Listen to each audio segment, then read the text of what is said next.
नमस्ते। हर भाषा की ना अपनी एक गुप्त भाषा भी होती है। एक ऐसी दुनिया जहां बातें सीधे सीधे नहीं बल्कि तस्वीरों के जरिए की जाती हैं।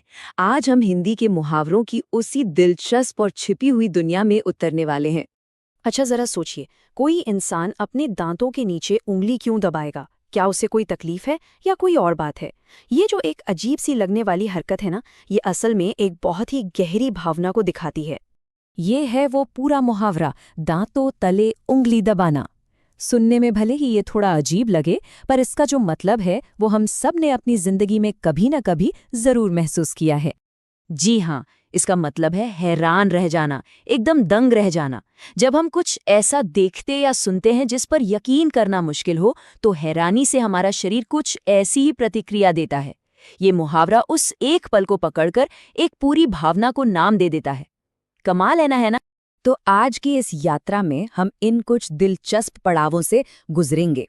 हम देखेंगे कि कैसे मुहावरे भावनाओं, कोशिशों, धोखे और यहाँ तक कि गहरे ज्ञान को बस कुछ शब्दों में समेट लेते हैं।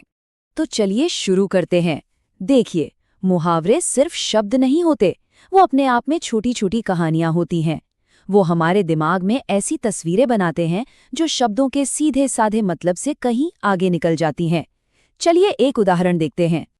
चिकना घड़ा होना। जरा सोचिए, एक मटका है और उस पर तेल या घी लगा हुआ है, एकदम चिकना।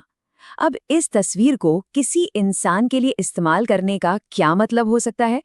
इसका मतलब है बेशर्म होना। जैसे इस चिकने घड़े पर पानी की एक बूंद भी नहीं ठहरती, सब फिसल जाता है। बिल्कुल वैसे ही एक बेशर्म इंसान पर किसी की डांट, किसी की आलोचना या अपमान का कोई असर नहीं होता। सब कुछ बस फिसल जाता है।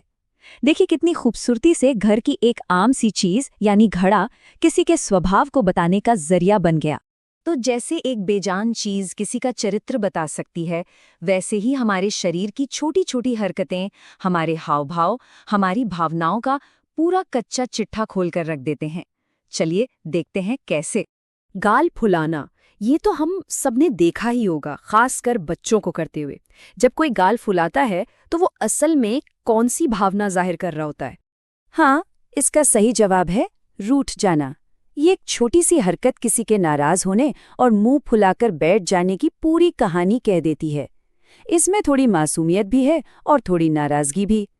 और ये वाला तो बहुत ही आम है, आग में घी डालना। सोचिए, दो लोगों में पहले से ही बहस हो रही है, माहौल गर्म है और कोई तीसरा आकर एक पुरानी चुभने वाली बात छेड़ दे, तो उसने क्या किया? उसने जलती हुई आग में घी डाल दिया, मतलब गुस्से को और भड़का दिया। अच्छा, भावनाओं से आगे बढ़कर अब बात करते हैं इंसानी कोशिशों की। मुहावरे हमें बताते हैं कि जीतोड़ मेहनत करने से लेकर किस्मत के खेल तक हर स्थिति के लिए हमारी भाषा में एक सटीक तस्वीर मौजूद है। ये तुलना देखिए कितनी दिलचस्प है। एक तरफ है आकाश पाताल एक करना, मतलब किसी काम के लिए इतनी मेहनत करना कि जमीन आसमान एक हो जाएं। और दूसरी तरफ है कागजी घोड़े दौड़ाना, जिसका मतलब है सिर्फ लिखा पढ़ी करते रहना, असली काम कुछ ना करना। एक में जबरदस्त मेहनत दिखती है तो दूसरे में सिर्फ खोखली कोशिश। और ये वाला देखिए, अंधे के हाथ बटेर लगना। ये मुहावरा उस किस्मत की बात करता है जब किसी ऐसे इंसान को कोई कीमती चीज मिल जाए जिसे उसकी उम्मीद ही ना हो, या शायद वो उसके लायक भी ना हो। ये तो लॉटरी लगने जैसा है। लेकिन हर सिक्के के दो पहलू होते हैं। जहां कोशिश और कामयाबी है, वहीं इंसानी रिश्तों का एक स्याह पक्ष भी है। और मुहावरे धोखे और बेईमानी को भी बहुत शक्तिशाली तस्वीरों के जरिए समझाते हैं। आस्तीन का सांप, ये सिर्फ एक मुहावरा नहीं है, ये एक बहुत गहरी चुभन है। ये उस दोस्त या करीबी के लिए इस्तेमाल होता है जो साथ रहकर धोखा देता है। सोचिए, कपड़े की बाह में ही सांप छिपा हो तो वो कितना खतरनाक हो सकता है। ये मुहावरा विश्वासघात के सदमे और खतरे को एकदम साफ साफ बयान करता है। अच्छा, चलिए एक छोटी सी चुनौती लेते हैं। सही मुहावरा क्या है? छाती पर चना दलना या छाती पर मूंग दलना? सही जवाब है मूंग। इससे ये भी पता चलता है कि मुहावरों की तस्वीरें कितनी सटीक होती हैं, यहाँ तक कि कौन सी दाल है ये भी मायने रखता है। और इस सही मुहावरे का मतलब है किसी के पास रहकर उसे लगातार दुख या कष्ट देना। जरा सोचकर देखें, किसी की छाती पर बैठकर कोई मूंग की दाल पीसे तो उस इंसान को कितनी तकलीफ और बेचैनी होगी।